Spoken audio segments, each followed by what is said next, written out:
Good morning, everybody.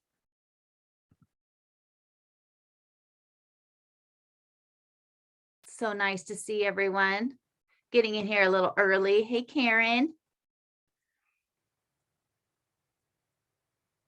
It is a lovely day. Look, we're going to catch on our walk today. We're going to watch the sunset as it goes. And yesterday, the sunset was amazing. Absolutely gorgeous. Hi, Jasmine. So, if some of you, just to be sure, if some of you remember from last week, if you were here, or if you're new, thank you so much for coming. But what you want to do is you want to find Kate's feed on the top, or however your screen is laid out. You find Kate French, and in the right hand of her image, you want to hit the little blue circle-y thing and hit pin. And so that way you still hear me, but you see her video feed. Hi, Ellen. So that way you still get both of us, because I am currently not in Paris, but we'll be back there in just a few weeks. This is how Kate is wonderful and does all the walking around in Paris, and then I give you all the details. So we get to do it on Zoom. Is the only way we've found to be able to do this, to be able to share two things at the same time. So but then we record it, and it's all just works out great. So I'm going to turn mine off for now, just so that if you get back to my screen, you know, well, if you can't see beautiful Paris, then you know you're not on the right one. So we are here, and this is in the back. Oh, thank you. My necklace. I already changed my clothes twice today. But we are today at, of course, this beautiful, the Musée Rodin. And if you haven't been there before, which I'm sure if most of you have been to Paris, you have been here. If you haven't, then you definitely need to go. It is absolutely gorgeous. And the whole garden is actually filled with sculptures that Rodin did. So I'll tell you a little bit about the sculptures itself, and then once everybody else gets in, we'll tell them about the history. But back here in the back of the garden, in the very center, you have this amazing statue of Hugo, who was, Rodin was inspired by Carpeaux, and the statue that he did that's in the Orsay, which I just saw, so I will have to share the two of those together. But these were a lot of the pieces for the Gates of Hell, and we're going to see the Gates of Hell as we exit the museum garden today. But the Gates of Hell was this monumental piece that he had created, that he worked on for 37 years up until his death. And so a lot of the statues that you find out in the garden were all pieces of the Gates of Hell. And a lot of them were, of course, made much bigger over time. And then they've been copied, and there's rules of how many they could copy and everything like that. But the right here in the very center, and this statue has been there for a very long time, because I posted in my stories last night the comparison of the photo my grandpa took in 1982 to when I copied it just a few months ago, and it is still the same statue that's there, which is kind of cool.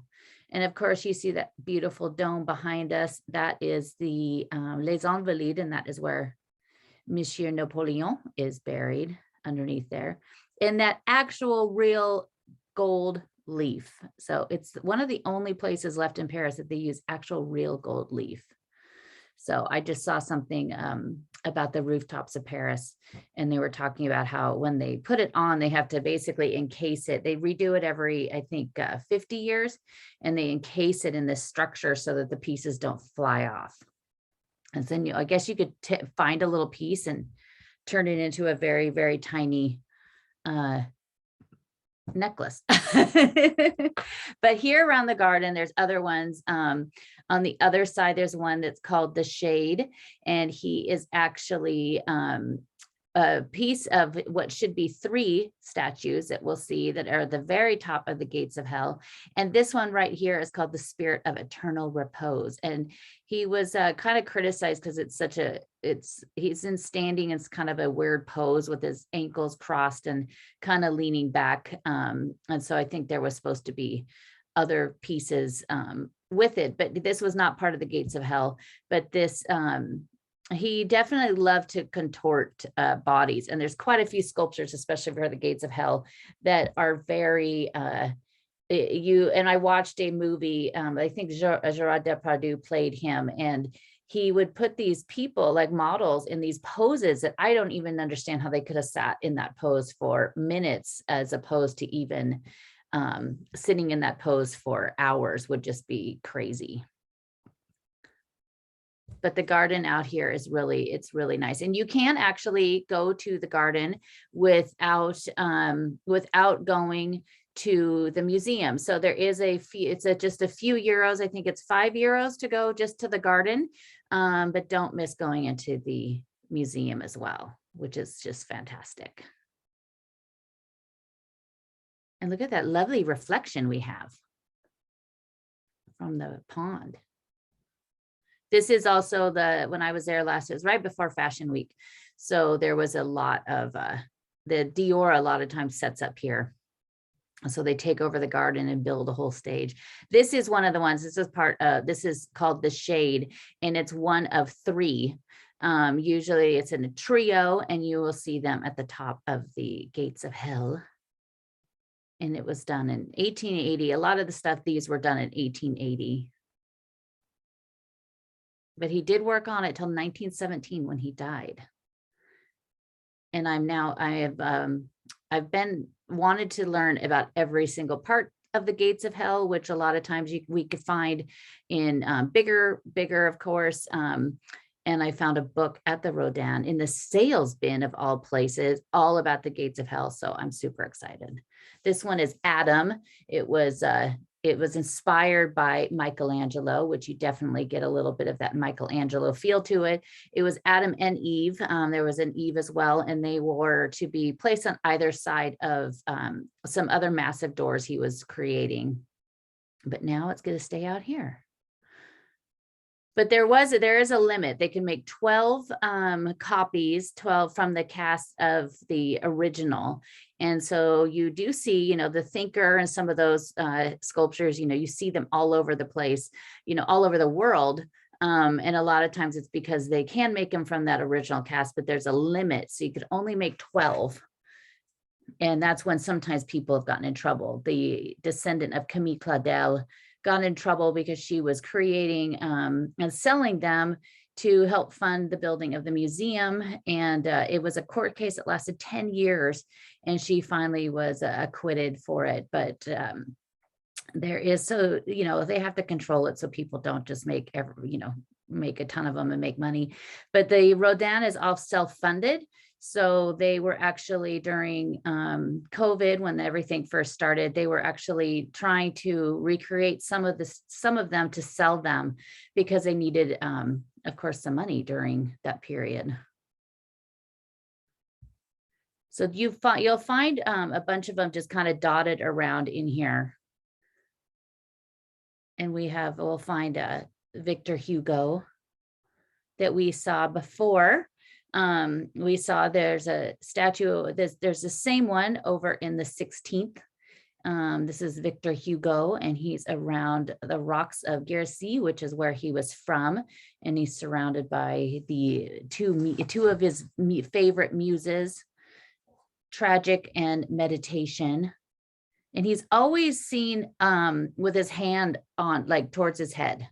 He's always seen like that, which is kind of interesting. But there is this one in Paris. You'll find it near the 16th.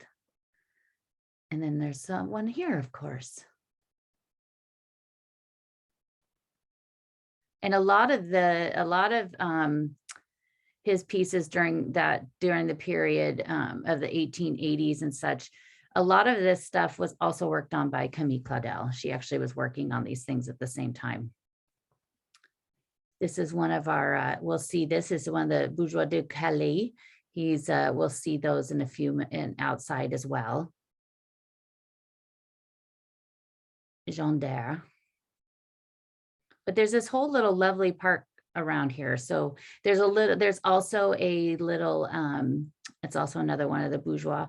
There is a lovely little cafe over there as well on the opposite side of this part of the garden. So you could go out there, come out here, and have a little lunch or a little cafe in the afternoon.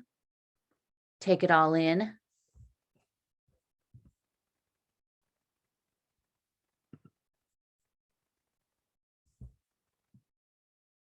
Bonjour, Chrissy.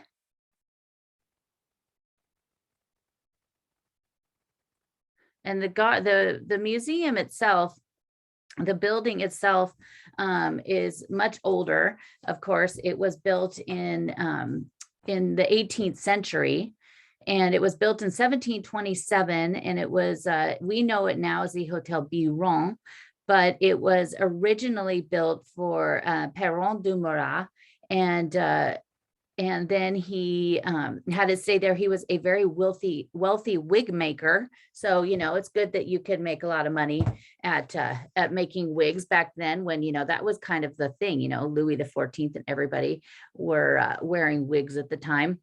And so he first had it built. He was a confidant of the Duchesse Louise Francoise de Bourbon, and she's going to come up a few times today because she is the one who had the Palais Bourbon built.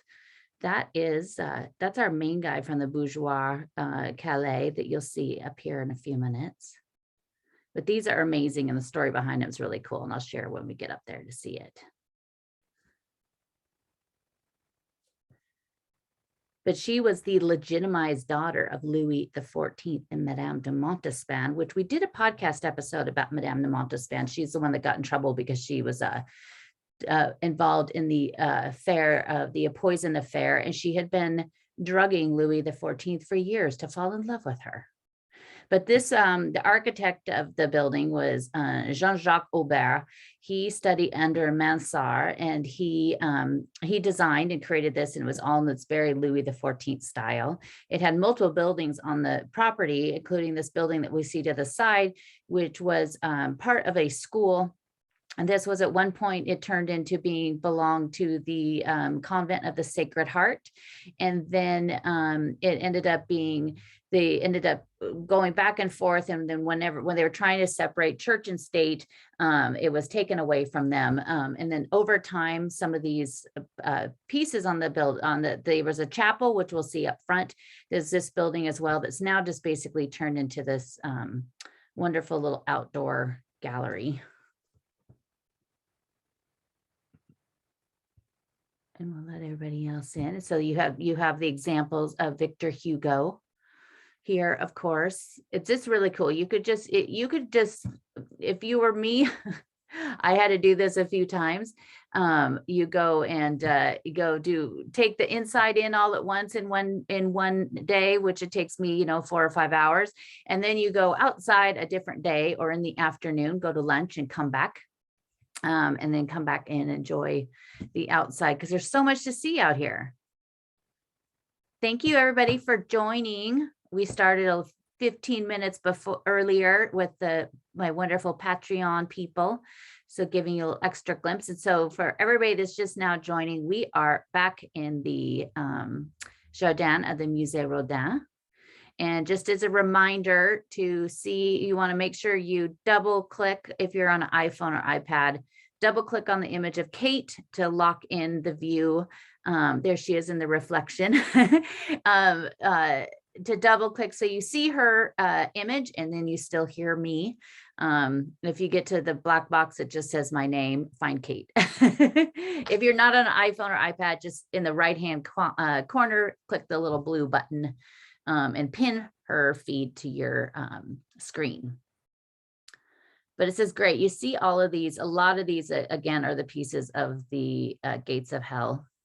And the gates of hell are almost all of them are two people. So they're a group. They call that a group. And if there's more than one person, it's a group. And so you have a bunch of these. And I'm just like fascinated. You could see a lot of these in different museums. The Orsay, of course, has some of them.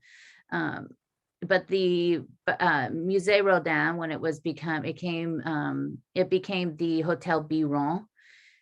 And then for a short period of time, the Russian ambassador actually was here for one whole year in 1810 to 1811. Then the Sisters of the Sacred Heart came in, and in 1904, they were there for 84 years, and then they were all evicted as well. But then in 1905, Jean Cocteau, the artist, he ended up moving in there. And then in 1908, Rodin heard about it. And so on October 15th, 1908, he rented the 4 rooms on the front that are the back that face into the garden. He took over those rooms, and there's more to that story, but I'll show you these. So we're coming up here to the gates of hell. We'll get back to the other story in a minute. But these are absolutely fantastic. This was commissioned in 1880. And it was created because he was commissioned to create something for the planned museum that was going to be called the Musée of Decorative Arts. And it was going to be in the spot where the Palais d'Orsay was. And the Palais d'Orsay was, of course, destroyed in the Commune in 1870. And so this was before it turned into the Gare d'Orsay, before it turned into a train station. But he was commissioned to create this. He was given basically free reign to do whatever he wanted, but it never came to fruition. So they never ended up, the museum never opened, and it never came into fruition. And so he kept working on it. So he worked on it for 37 years. He worked on it until his death.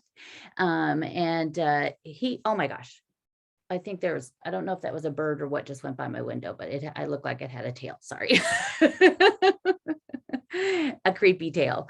The gates of hell. That would be the gates of hell for me. I'll tell you that, if it had anyway, so he ended up working on this, and he had always been fascinated by Dante, and he had been sketching pieces of what he imagined these figures would be from the Inferno for years before he wasn't even asked to do it. So when the commission ended in 1880, then he just decided to keep working on it. And so he had created all of these different pieces for it. And a lot of these pieces are pretty famous just on their own. And I don't know if, I'm sure a lot of you, but I think some people don't know that they are actually all part of this amazing piece. So of course, the thinker is very famous. He's at the he's just right at the top of the doors. And then at the very top, there's the trio we saw the one in the back of the shade. And then you just, there's a bunch of them. So, but actually one of his most famous pieces, the Kiss, they aren't in there. It was actually created for this, but they aren't in this version of it when he did the finalized version here. And there is the two lovers in here, but it's not as the Kiss, which is kind of surprising. But it's all the different layers of hell. There's the 9 layers of limbo, lust, gluttony, greed, wrath, heresy, violence, fraud, and treachery. And so but it's a very much of a take on when you look at churches today, and the way that a lot of the designs and the sculptures and the stained glass on the churches that we see, especially in Paris and France, are because a lot of the people didn't know how to read at the time. So this is how they told them the stories. This is how they shared the stories of the Bible, to teach them and to scare them a little. But so the Gates of Hell is a take on that. It's it's a take on what you see when you go into the churches today. So it has all of these different stories, and I'm going to get to the bottom of every single one of them, and then share them with you. It's on my list of. So Soleil, what you need to do is that you need to find Kate's image, and Kate French, and you double click on that if you're on an iPhone or iPad. And if not, then you in the top right hand corner of her feed is a little blue dot, and you just hit pin. So it just pins it to the page for you. So then you can see. It's my feed. If you can't see me, this should put me to the front. Yes, it'll say Kate French. With the pointy trees. With the pointy trees. The image pointy trees in the Eiffel. Yeah. Oh, that's perfect. I know. Well, it's so funny because the pictures my grandpa took there in the 70s and the 80s, you could see the dome much more, especially over by the Thinker. And now you don't see the dome as much. I love Karen. Yeah, everybody at Hell had a perfect art. They were the ideal, I guess, what you would think of, I guess, is those ideal artistic shapes. So this is, of course, this is the trio. So you see the trio that are also on the very top of the door. The gentleman on the left of the trio is the one that we saw in the back of the garden.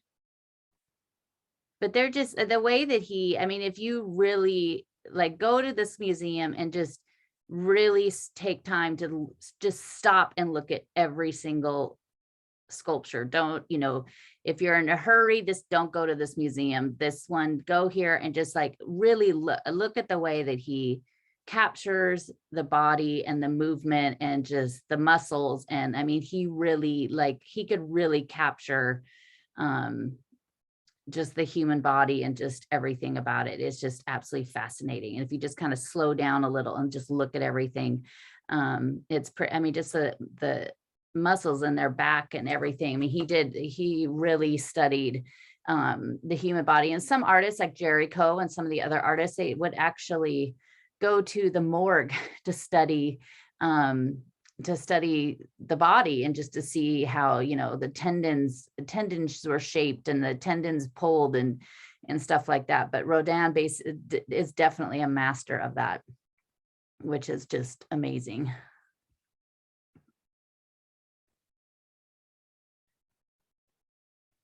And of course, now it's this amazing museum, but it was towards the end of his life, he had told the French state that he would give them his collection if they would keep this building and turn it into a museum. And so this, at one point, the French finally did purchase the museum and then let Rodin stay.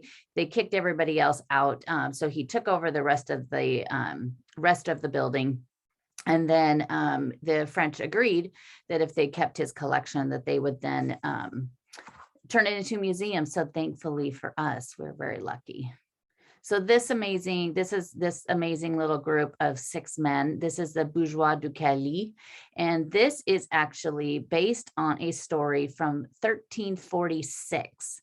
And he was commissioned in 1884 by the mayor of Calais to create a sculpture to commemorate this event that happened on 1346. It was in the middle of the 100-Year War, and Edward II of England, bad Kate, Kate's English, but they Sorry. They always us.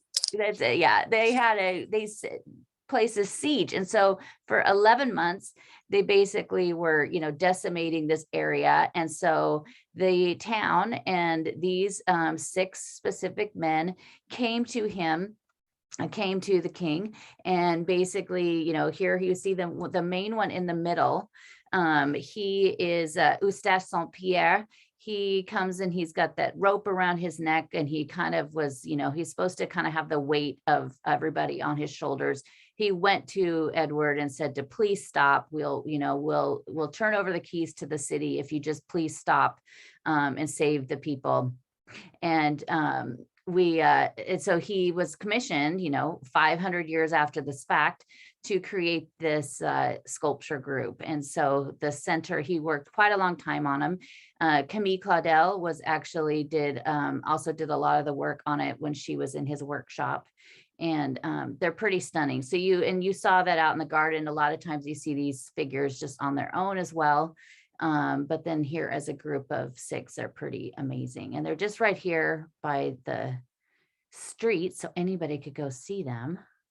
And we could pop over there, Kate, to see the thinker too. Oh, look at that. Look at the sunset. Yeah, they do have some of them. I know that there are some of these pieces down out, I think it's the Stanford. There's a museum that, oh yeah, Ellen, the Cantor Rodin Sculpture Garden. Yeah. And so you definitely do find some of these statues all over the world, which is really nice. And, they are created from his actual mold, his cast of it. And they could only do 12 of them. There's a limit of 12, and that's all they could do. But look at that with the sunset behind it. So pretty. So here is the thinker, of course. And this is a lot, art historians can't really decide either. Rodin did this in the image of Dante, which Dante's face is very recognizable because it has been used in art for so long. He's got this very distinct nose. Or is he actually trying to be, is it Rodin himself? So, but it is pretty amazing. But my grandpa had pictures of this, and it's those same cone-shaped little bushes behind him, but they're a little smaller. But you could see just behind it, you could see the top of the dome of Les Invalides and the beautiful sunset over there. But the thinker is pretty great. And he's always in the spring, there's always tons of roses out here. So, there's still a few, some little hangers on. But the building right in front of us, you see, that was an old chapel, the chapel of Sakurakura, of the Sacred Hearts. And they ended up turning it into part of the property after they kicked all of the churchgoers out. And it was quite the controversy because Rodin would have parties in there, and they would have naked showgirls dancing on the altar. So people were not happy about that. Even though it wasn't a church anymore, it was unconsecrated and it wasn't a church, but it didn't go over very well that they were actually hanging out in there. But right now they do have put some special exhibits in here. Oh, look, we could walk out through that way. Right now it is part of the Rodin Picasso exhibit that is also, it's a joint exhibit that's happening at the Rodin and also at the Picasso Museum, which is really kind of cool. And then of course you go through the gift shop, which I get every time. I think I bought like 5 books when I was here this last time. Including a really cool one about the Musée Camille Claudel, which I haven't made it out to outside of Paris yet. But it's always the exit through the gift shop.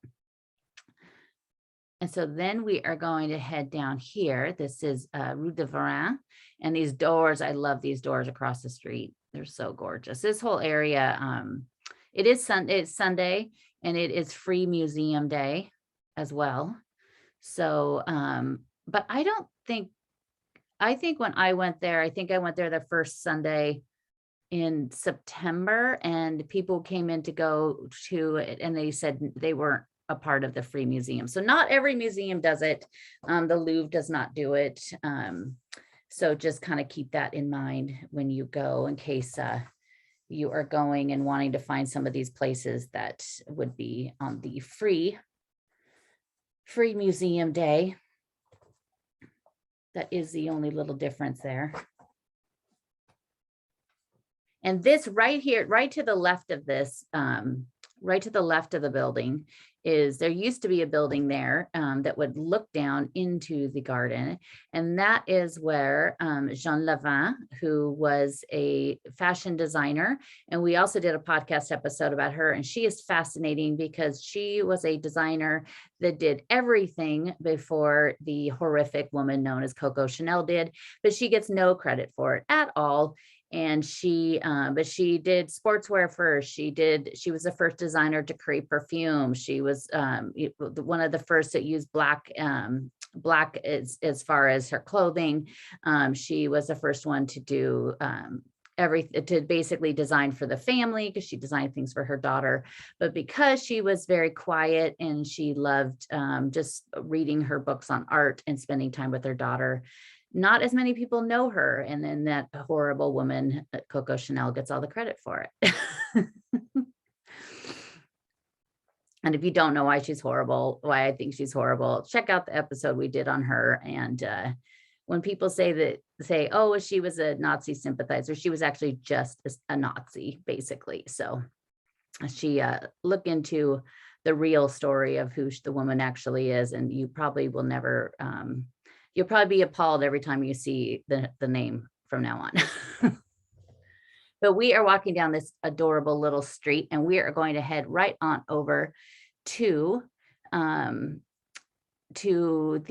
Sainte Clotilde, which is the beautiful church that's over here that you might, but depending on where you are, if you were up a little higher, you will have seen these towers many times because they pop out across the horizon because they're very tall. They're actually the same height as the towers of Notre Dame.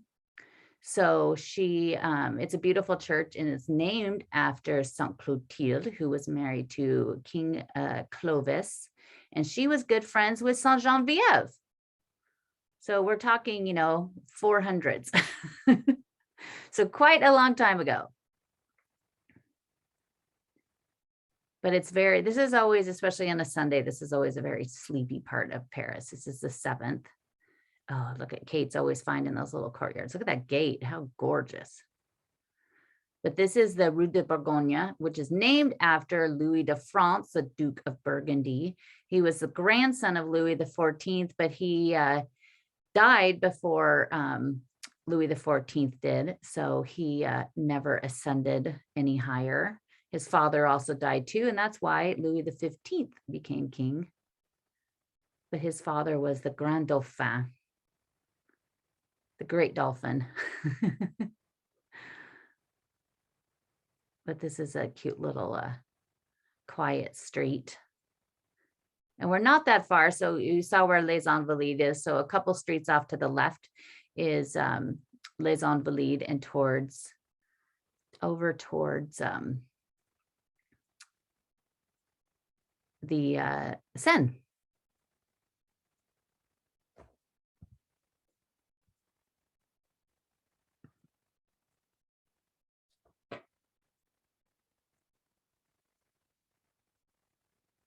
Ellen, that was your first church you went to? It's such a beautiful church. And we're coming up here over here. I know Kate's the greatest. I send her a little list of my directorial. Go here and then take a right, and then we'll take a left. And then I send her these beautiful maps that I take from Google, and just, how you can mark them up on your phone, and they're just, they're just horrible, but she always figures it out. And we're just happy we don't have rain today. So the back of this church, so Sainte Clotilde, the church itself is pretty amazing. And it's actually, you kind of think it's a little bit newer in Paris because it was built in 1827. So the back of the church is kind of a little bit of a trick because it does have all these beautiful flying buttresses and all this stuff, but those are kind of just there for show because the inside of the church actually has an iron framework, and it was done, of course, by Monsieur Eiffel. So Gustave Eiffel actually helped and did the iron framework of this church. And so the flying buttresses and everything on the back are gorgeous, but they're mostly just there for show. But it was 1827. Originally, they were going to build a church here, and it was going to be called Saint Charles, after Charles X. If you were king, you turn yourself into a saint, and you have a church built, but it never went through. And so they decided, with the urging of a Queen of Portugal, Queen Amélie d'Orléans. She was actually the Queen of Portugal. She was the daughter of Louis Philippe II, who was the Count of Paris. She ended up marrying the King of Portugal, Charles I. And so she actually urged them to build this church and have it dedicated to Sainte Clotilde. It's Gothic revival. And so you have all those lovely Gothic features on it with our rose windows and the peaks and the buttresses and everything that we love about Notre Dame de Paris. And then, of course, dedicated to Sainte Clotilde. And she, as I said, was friends with Saint Geneviève. And when Clovis died, and then shortly after that, Saint Geneviève died. And so Clotilde actually took, is it closed off? She, no, people are in there. She actually wrote the story of Saint Geneviève. And because of Clotilde is how we know the story of Saint Geneviève. But the front of it, you see on either side of the front and the main door is a statues. On the left, you have Clotilde, and on the right, you have Clovis. And then the saints around the door there are all Merovingian saints from the 3rd, 4th, and 5th century, because that was the time of Clotilde and Clovis. And Clovis was not religious, and he was going off to battle. And so he had said, if I win, I will pray to the god of Clotilde. And so he ended up winning. And then he went out to Reims and was baptized at the Notre Dame de Reims, which is that beautiful church there in the Champagne, which is also famous for Joan of Arc. And there's actually a stone in the floor that marks the spot of where he was baptized. So, and then of course they had built the Church de Saint-Geneviève, which now you just see the tower that's part of the Lycée Henri IV. And then of course we have the Pantheon that was going to be the Church of Saint-Geneviève till she got kicked out. And then we have Saint Etienne du Mont, which is beautiful. And that is where her relics lie today. But this church is really beautiful. There's rarely anybody in here when I've gone. I think every time I've gone, I've been the only person in there. But it is really amazing. It was took 12 years to complete. It was finished on November 30th, 1857. And at the inauguration, Mr. Baron Haussmann was there to check it out. And later, Jacques Chirac ended up marrying his wife here. But it's the stained glass windows in this church are really amazing. It's an interesting church because usually a lot of the churches have these chapels all the way down the side, like we know from Notre Dame, Saint-Sulpice. But this one's a little bit different because the chapels, it just has a few chapels at the end of the church and on the side.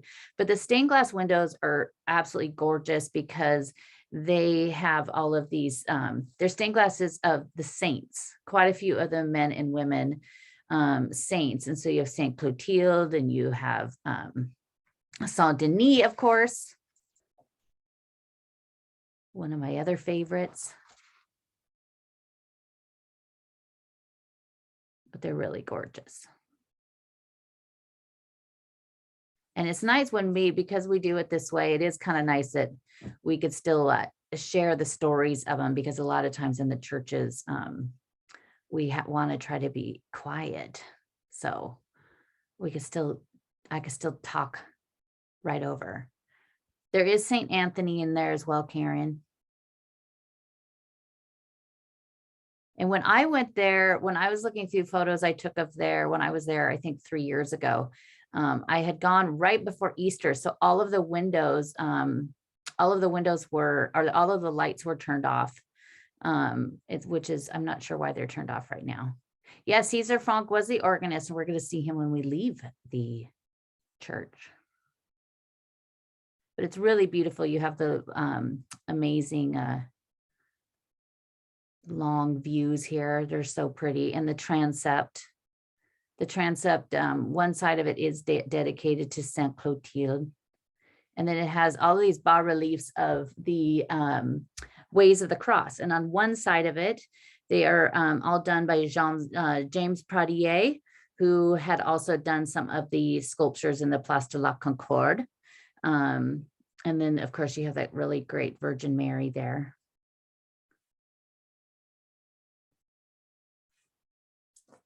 But see, it's always a very quiet church. So if you haven't been here before, I hope you go, because look at that beautiful window, since it is sunset.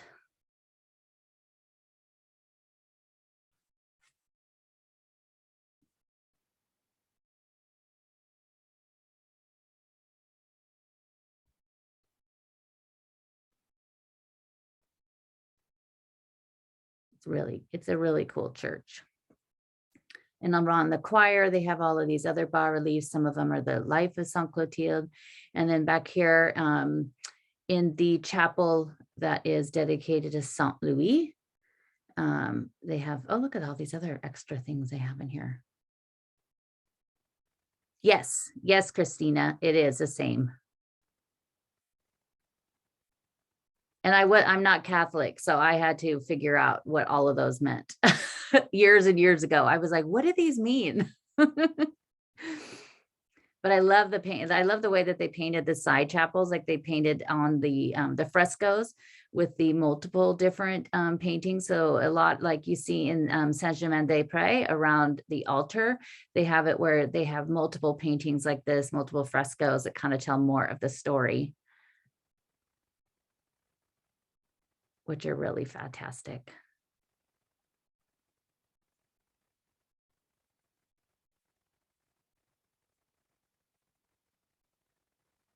And back here, the back within the, you can see the organ up there as well. But I've never been in here. I mean, it's always, every time I've come in here, it's just like this is right now. There was just nobody else here. But it's a really beautiful church, and it really does. The tower, originally they were going to put a spire on it, but they were worried that it actually wouldn't hold the spire. And so the early architect passed away. And then Theodore Balou, who ended up coming in to finish it. Look at that. Oh, look at that column. Gorgeous. He ended up instead adding the very tall towers to the very top. So they weren't originally going to be that pointy as we saw on the outside. And so now, but it is the same height as Notre Dame. And when you don't even have to be that far up, but if you get a good view of the city, you definitely could see, they definitely stick out over everything.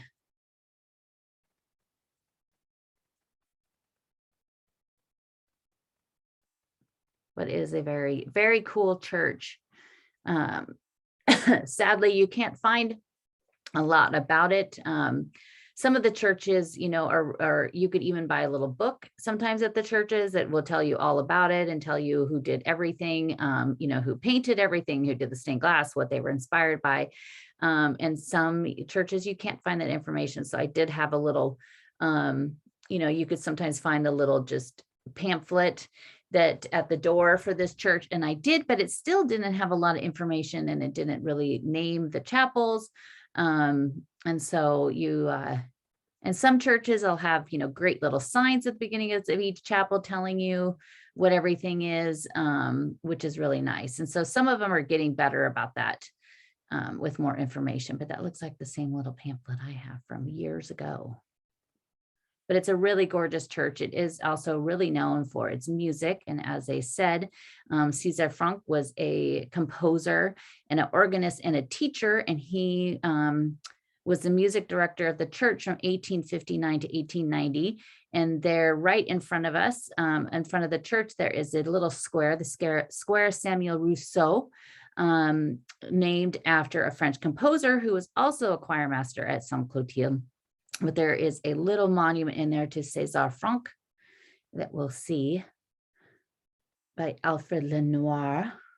This is a really sweet little park. Every time I've come here too, there's always kids playing, kicking around the soccer ball or racing around, even though there's a sign over it that says no riding your bike, they're always whizzing through here. But this little park is really cute. There's also a monument to the might be already closed for the day. Yeah, because we're close to sunset. So yeah, they've closed it, I'm afraid. They locked us out. Yeah, so we'll walk around it. Yeah.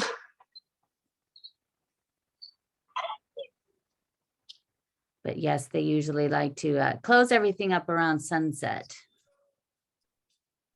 But we will in the next couple weeks. We'll maybe have to do the walk maybe an hour later, and we'll check out all the Christmas stuff going on in Paris, because a lot of it is back this year. The last 2 years they kind of scaled things back. That is the monument. That's the back of the monument to César Franck. And we'll check out Christmas lights. But look at that light.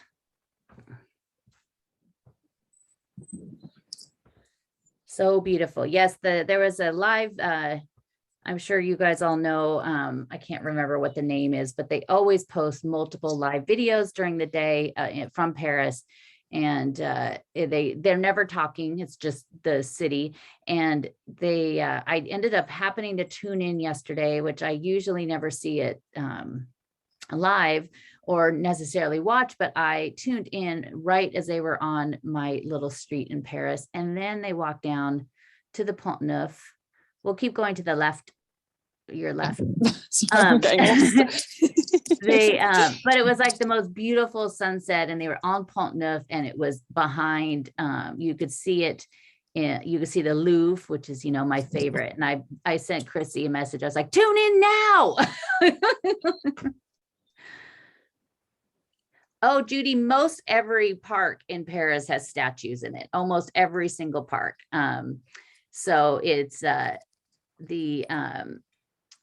I don't know if there's if you're talking about a special exhibit, but the Jardin de Luxembourg has 106 statues in it.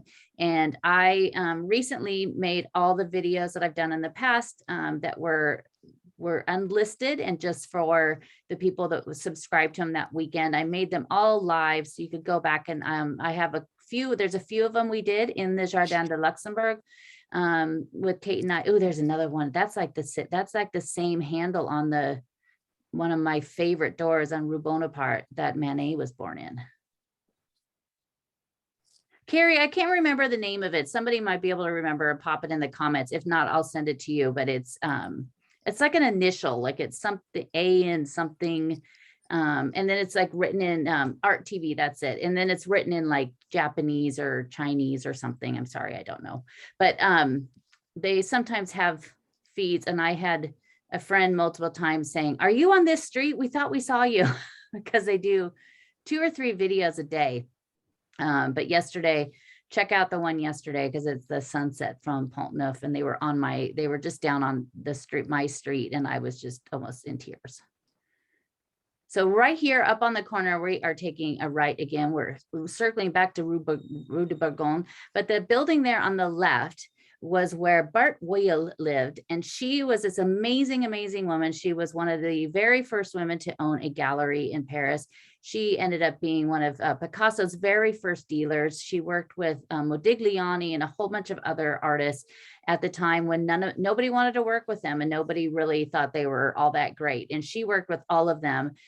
We did a podcast episode back, came out in March, about her. She was a fantastic, amazing woman, and she lived in that building there on the left, and that's where she sadly died.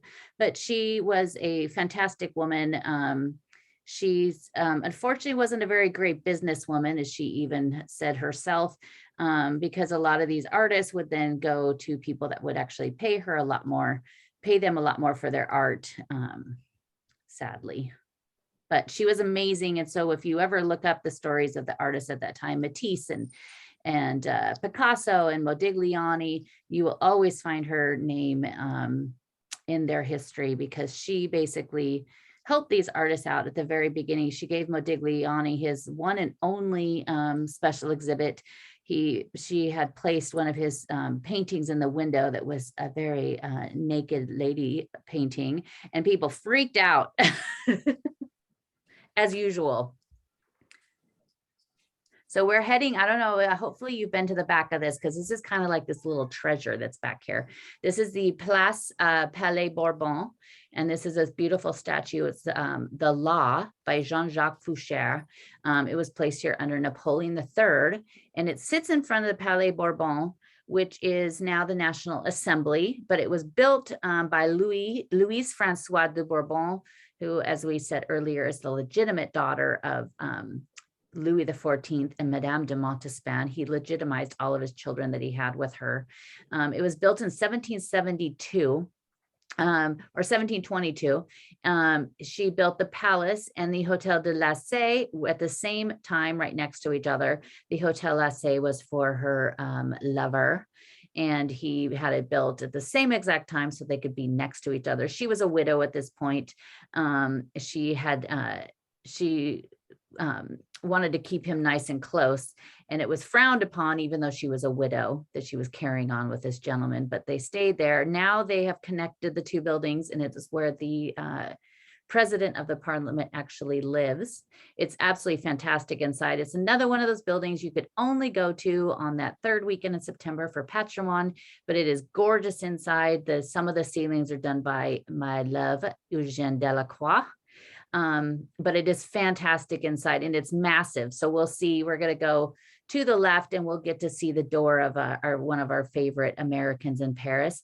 But this is really fantastic to go and visit on that weekend. It's definitely worth it to go stand in line. We'll go behind you, Kate. Other direction. Hi, Cheryl. I see Cheryl's picture. I only see a few people. I see Cheryl. But this, the building itself is just absolutely stunning. She had married Louis de Bourbon and was her distant cousin. He was 16 years old. She was 11 years old when they got married. They had 9 kids. He died in 1710. And then in 1722, she was 49 years old when she had this built. And this whole area you had, she was here and her brothers and sisters, they basically took over a bunch of the buildings in this area down to the Palais Royal, dotting back and forth. So, they could just go visit each other. Did they go pop in for some tea at, their nearby palace? But that little cafe is really great. I've gone there a couple times in the morning. You sometimes see, I had no idea who they are, but you definitely would see some of the gentlemen that work at the National Assembly here. But we'll keep going back down the Rue de l'Université to that building there on the right. Oh, sorry. Before the door.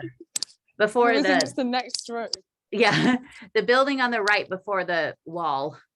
And so this, of course, we're heading to one of our favorite Americans that ever lived in Paris, Miss Julia Child. And so when Julia Child, the amazing, wonderful woman, she first came to France on November 3rd, 1948.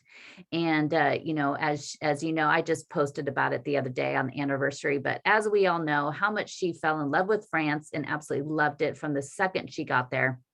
And she pulled into, the Le Havre, and then they went to Rouen and had that amazing, amazing dinner of the Saumonière. But this is when they got into Paris, and they were driving. They had stayed in a hotel their first night.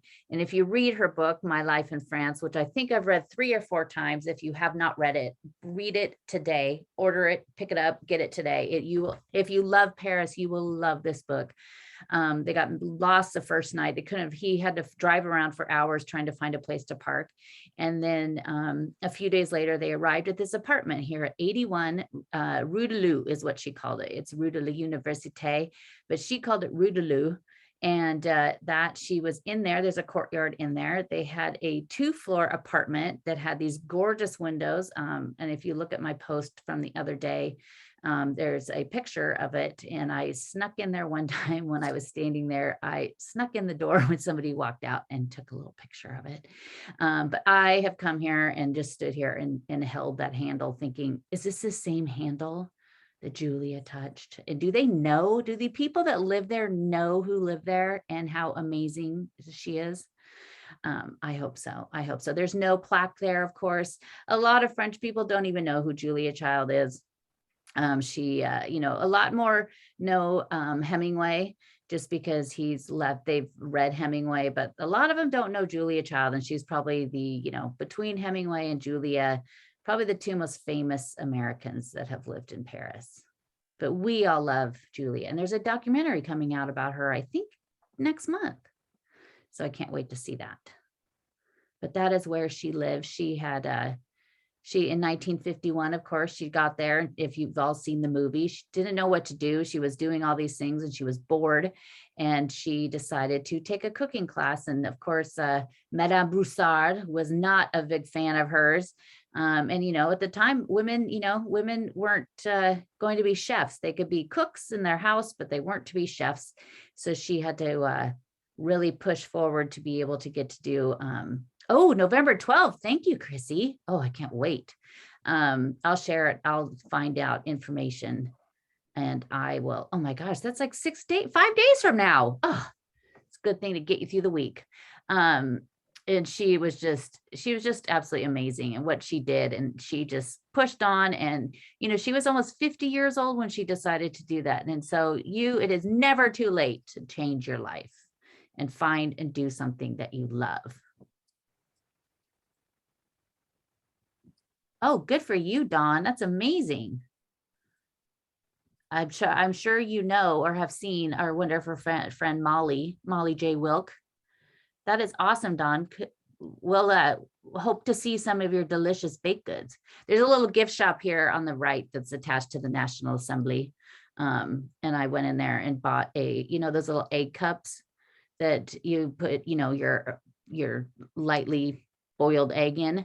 And it had a little rooster. It has a red one and a blue one. And I don't even eat eggs like that. And I just had to have it. This is why I had to send 8 boxes back from my trip. And if you saw the stacks of books in my office right now, it's I actually tried to move them from the view of the camera because it's just a disaster. But we're walking along here now. We're going to walk to the front, and then we'll go out to the bridge and maybe get to see the little bit of the rest of the sunset. Or we could even walk a little. We could actually walk up to one of my favorite secret spots. If Kate wants to walk just a little bit, we'll just walk up to the top of the Tuileries, where we'll get to see Rodin again. So we'll come full circle. But here on the left is the front. We'll go across the left side of the street to the front of the Palais Bourbon, which is lovely. And this is kind of one of those great big grand access marks that Haussmann is so known for. On this side of the left bank, we have the National Assembly, the Palais Bourbon. And on the other side, we go along through Place de la Concorde, and eventually we get to see the Madeleine, which right now it has a great big billboard for Dior on the front of it because they're redoing the front. I think they've always been redoing the front as long as I can remember. But here they actually just finished this, I think just last year. They were also redoing the whole front of this. It's really fantastic. Napoleon actually had some of this in 1806. He had the facade modified, and he added the 12 columns across it. And in front of it, you have 4 of the main gentlemen of the time. Look at that light, so beautiful. We have Sully and Colbert and Henri Francois d'Aguesseau and Hôpital, and they just kind of sit there guarding the front. And then of course we have Athena, and oh, there's scaffolding up there since 2 weeks ago as well. So see, they're always doing something, but sometimes it makes me sad that you can't see things with the scaffolding, but I guess if they don't do that, we won't always have these things. If we want nice things, we sometimes have to put up with the scaffolding and everything else that comes with it, sadly. But it's really beautiful. They have Prometheus is there's a bas-relief of Prometheus. It's animating the arts is what it's called, by Francois Rude.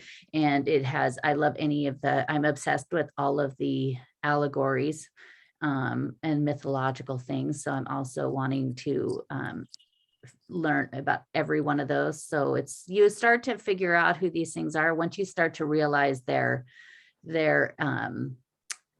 elements of what they always are carrying or what they're already seen with. The same thing with the saints. Like usually when you see a woman and she has a sheep, it's because she is Saint Geneviève, one of our favorites. But it's a lovely little evening in Paris. Is it really cold, Kate? I have 4 jumpers and a quilted coat. Okay, we'll say it is. So you know those wonderful direction signs that you just walked underneath, those white ones, they're getting rid of those, and it makes me so sad because I love these, and they're going to get rid of them because they say everybody has GPS on their phones now. Nobody needs them, and it makes me that's one thing where Hidalgo it's like, you're going too far. Stop it. Also, that shows how little these people are on the streets, because we get asked where the Sakurakura is from our house every single day. I know. It's pretty, I still use, I love seeing them because I always love taking pictures of them especially when it has, we'll go left here. We'll go over the bridge and then to the top of the Tuileries, but I love getting a picture of it when it has like the one for the Louvre, which I see my beautiful Louvre there. Oh, It has the Louvre and Delacroix and Saint-Germain-des-Prés. That's my favorite one when it has all my favorite things in one direction. But we could see, I know, Dawn, they really need to stay. We gotta find somebody to talk to about this. But I mean, a lot of people, I don't want to look at my phone every second of the day. Look at that light. And we have the Eiffel Tower. Yeah, Hidalgo, there's most everybody I know, all of my French friends, they hate her. They absolutely hate the mayor of Paris. And now she's running for president, but I don't think that's going to work out for her. But they are not fans of her. And everything. And, she's did the whole thing with, bringing in more bike paths, which is great. And saying that, the air quality is better in Paris, but it's because they've gotten rid of a lot of these, wider streets by making them bike friendly, that a lot of the peripherique has a lot more. So technically outside of Paris, the air quality is even worse now, because technically in Paris, there are less cars. So, it's all how you spin it. We had an air quality warning today saying if you're not well, you shouldn't go outside. Yeah, I know. I've been noticing that. I had that quite a few times when I was just there. It was saying, like, if it says poor, if you are coughing or you're sensitive, do not go outside. So it's not great. Yeah, Google Maps isn't always, it isn't always right. So and who wants to look at that? I don't want to look at my phone that much. The only time I look at it during the day is to pull it out to take a photo. I don't want to be connected to it that much. It's the only time I wear a watch is when I'm in Paris, because I don't want to have to look at my phone all the time. But of course, here we have the Place de la Concorde. We just went over the Pont de la Concorde, which at one point was actually the Pont Louis XVI, the Louis XVI. And then, of course, it was a revolutionary bridge. It was in 1722, Henry XV actually wanted it built, but then nothing was ever built until 1787. Some of the stones from the Bastille were carved and used on it, but sadly, most of those are gone now because they've redone the bridge so many times. Most of those bricks are all gone, but maybe there's one or two. Yes, Heather, that's true. If your phone dies or you don't have, and so I know, excuse me, a lot of people that they keep their phone on airplane mode or Wi-Fi only during the day, and when they're out, so they don't have to pay. I have a French SIM card that I use when I use when I'm there. So that's, but a lot of people don't do that. So a lot of people don't want to use because some American, phone companies will charge you quite a bit. Hopefully we could even get in there. You know what I mean? Like if you go straight, Kate, there's those stairs that are kind of to the right of the Lion, and we could go right. Are we going to the Kiss here? Yeah, we'll go up there to the Kiss, because that's one of my favorite views of the sunset. Hopefully it's not closed. No, I think that there's people there. I think I just saw a guy. But this is where one of the Kiss is, at the Musée d'Orangerie. But yeah, it's kind of sad. Hopefully they keep those. I hope they don't get rid of them. Karen. Yes, I know. Well, see, you just don't want to be attached to your phone. You want to be able to live in the moment, especially in Paris.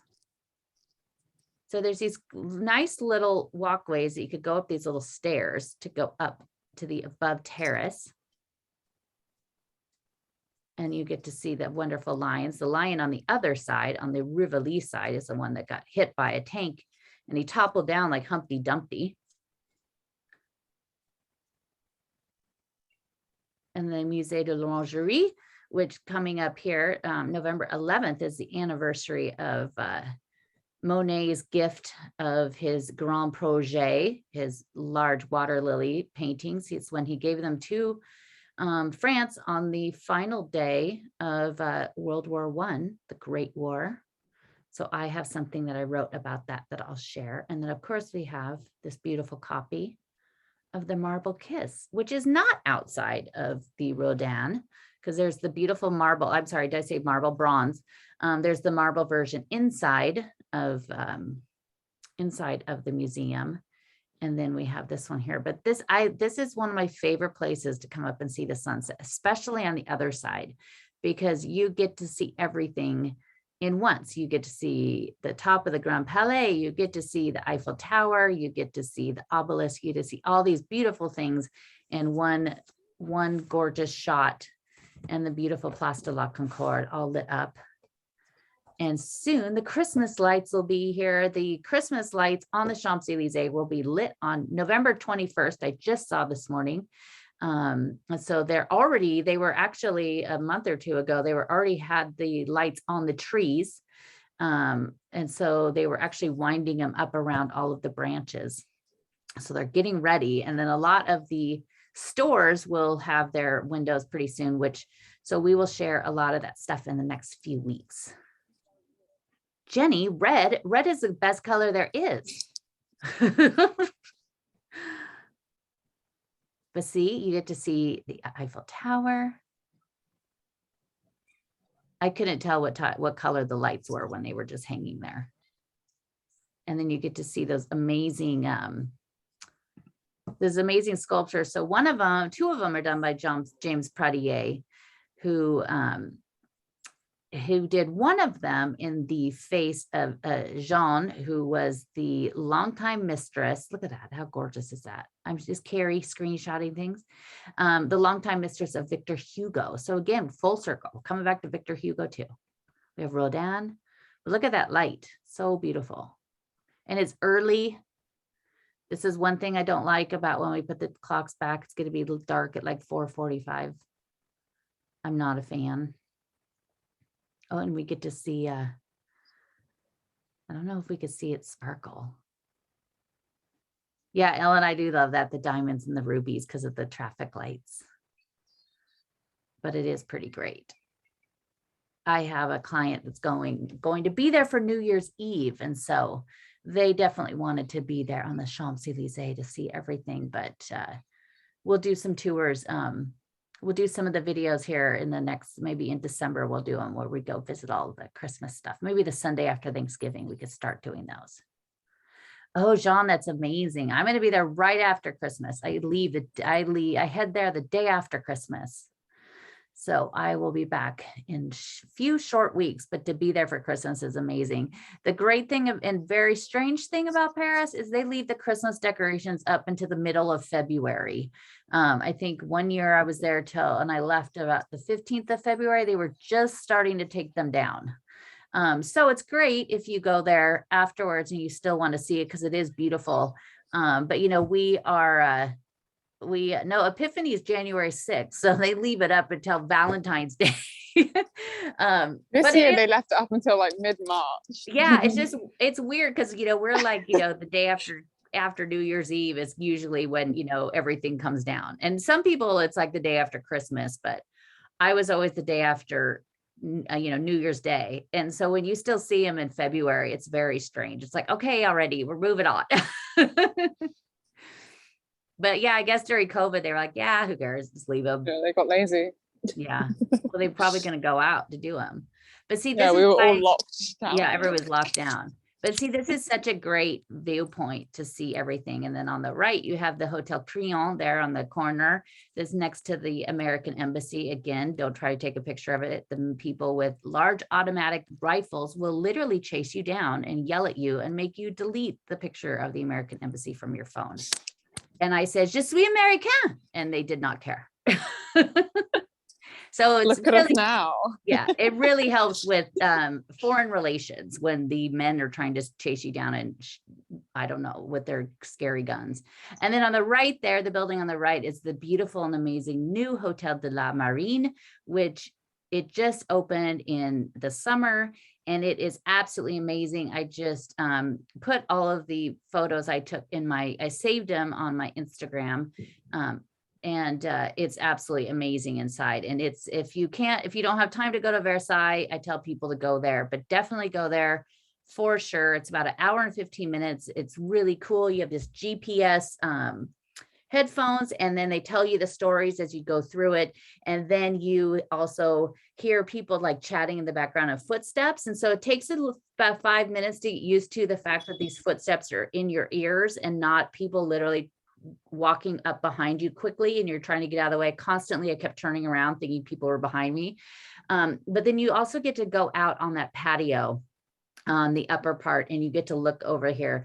I definitely want to go in the winter. I'm going to go there because the sun sets so early to go get this view from there. But it's absolutely amazing. Don't miss it when you go. It is really, really cool. Yeah, Jean, I know that it's scary. It's kind of ridiculous that the only building in Paris you can't take a picture of is the American Embassy. And it's just like, it's so apropos of everything. But it is, yeah, definitely go see the Hotel de la Marine. It's amazing, amazing, amazing inside. And it kind of has, because of the history, it started as the Mobilier. So it was started as the building that housed the furniture of the royalty, of the palaces, and then turned into the office of the Navy. It kind of goes through all the different stages that the building has been in and everything. It's really, really cool. And this Thursday, the 11th, I'm going to do an online little chat at 5 o'clock Pacific. So I think that's 8 p.m. Eastern, and talk about all of the new things and things that you should go see in Paris, some of the exhibits that are going on now that'll go on through till the beginning of spring. But that'll be free and you could join me there.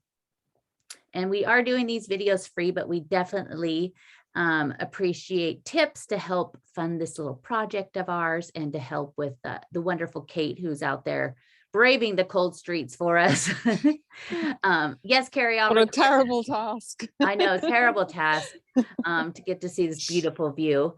And Kate's wonderful. So we appreciate any of those tips. And you could do it through PayPal or Venmo at Claudine at ClaudineHemingway.com at both of those, but they're both listed in the event on Facebook, or you could always find it on my website, ClaudineHemingway.com, under events as well. And so we just love to be able to share a little bit and the history, of course. And if you don't know, I share history every day on my Instagram, Claudine Bleu Blanc Rouge. Also, that goes to my Facebook page, it's Bleu Blanc Rouge. And so I love to share all of the history that we do. And when I'm there, I do tours of Paris and of course of places like my favorite in the whole wide world, the Louvre. And I know there's a couple people in here, Susan and Ellen, that I saw for sure that got to go into the Louvre, that I love to be able to take around. But yeah, definitely check all that out. And if you are in Paris, I am there here and there until next fall, when I hopefully will just be there all the time. So then Kate and I could run around together. And wait for Karen, her mother, to come see us. We'll move here. Yes, move here. So we're like a minute away. We're a minute away from the sparkling. We'll see if we could see it. I don't know if you guys can see the moon. It's really lovely. It's like a really tiny slither. It's just here. Oh, my grandpa, when we were little, he would tell us that was his toenail. Which is kind of gross when I think about it. But anytime I see the moon like that, I call it Papa's toenail. Toenail. When it was just that little piece. Kind of gross though when you think about it. Oh, it's great. But it always can you see? Yeah. Sparkling. Oh, there it is. It's sparkling. Oh, great, Dawn. Well, I'll see you then. And then I'll be happy to taste some of your pastries. We'll be happy to sample them for you. But there she is, sparkling. What a beautiful, beautiful night. Thank you so much, Kate. Thank you. It's been such a lovely walk. She was telling me she loves the Rodin Museum. And when I was there, I had found this relief that was down in the Louvre that was actually, and if you don't even know it unless you read the little plaque, and it said it was a Virgin Mary and it was used to mark the secret grave of Dante. And it's in the Louvre in an area where people just walk through. Nobody even looks. It's just on the way to the Mona Lisa.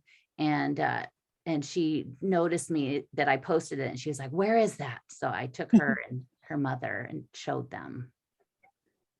But it's just one of the beautiful things of the Louvre. Thank you so much, Heather.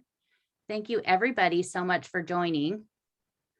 And be sure to check out all of my online things so I can share even more stories of Paris with you. And this will, if you missed the beginning of it, or you had to leave early, well, obviously you're probably not here right now if you had to leave early, but this will be posted on my YouTube. So Claudine Bleu Blanc Rouge on YouTube. And again, I made public about 35 videos yesterday, because we started doing these live walks end of last November. So it's almost been, I guess maybe it was December. I think mid-December we started it. And then there was a few weeks that, of course, we didn't do it when I wasn't able. But we have been doing this for almost a year now. Thank you, Carrie. And Joelle, thank you guys all so much. So we'll go ahead and leave it right here as the sun sets. It's just beautiful. And then we will see you here next Sunday morning. I will post later today the event on Facebook, in the Bleu Blanc Rouge page, or also on my website, claudinehemingway.com, under events, and we'll tell you where we're going to go. And then, yes, Chrissy, go listen to the Chanel episode now. I try not to get too angry. But thank you guys so much. And thank you, Kate. Kate, you could pop back on so everybody can see your beautiful face. There she is. There's a beautiful Kate. This is how her mom gets to see her too. But thank you so much. It's been so nice. Thank you guys so much. And thank you, Kate, and everybody for joining us. And we will see you next week. Thanks, Kate. Thank you, everybody. Bye.